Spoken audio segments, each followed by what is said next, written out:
quarter. 18 goals and 13 Champions League appearances. He'll be good when he settles in a bit to the tournament.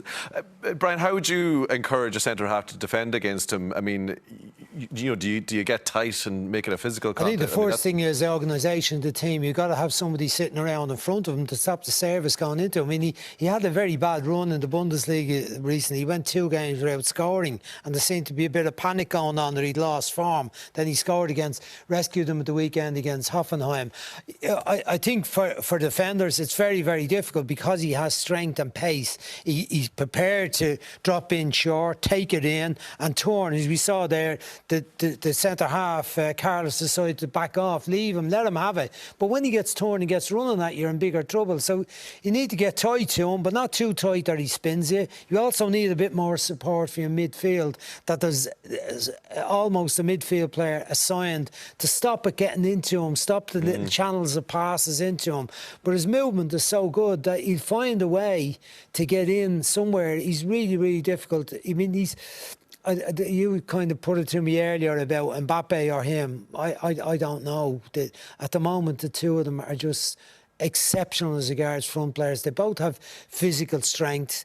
They both have power and pace. They both have great finishing ability. They also have adaptability. They don't seem to be able to be pushed onto his left foot. He can't score. He'll score his left foot. Push him onto his right foot and score on his right foot.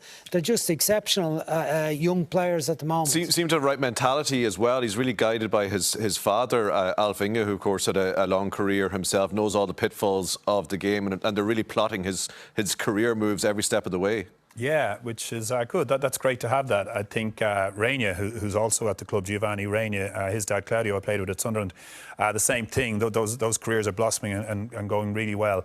It's a good club for them to be at, isn't it? Well, that's it. And going back to the point, you know, they would have made that decision. It was interesting. I've looked at a lot of interviews that he's done now and read articles. And the plan, you know, from after, you know, doing what he did at Salzburg and the world wanting him, it was Dortmund because of the way Dortmund brings him to the next level, and they were smart enough to you know, not throw him in to be the saviour of Barcelona or something like that, whereby there would have been an awful lot of pressure on it. The career ladder was the next natural step, the right thing to do, really good, and he's showing now, you know, what he's capable of, and where could it be in 3 or 4 years' time? I think he has a €70 million release clause for the summer of 2022.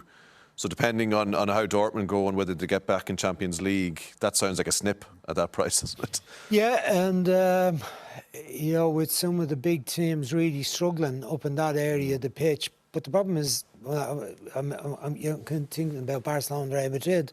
I don't think they have the money at the moment to go that far. So it'll be interesting how Dortmund might actually get another season out of them until somebody gets the money together. Enjoy him while they have him. Put a few quid together to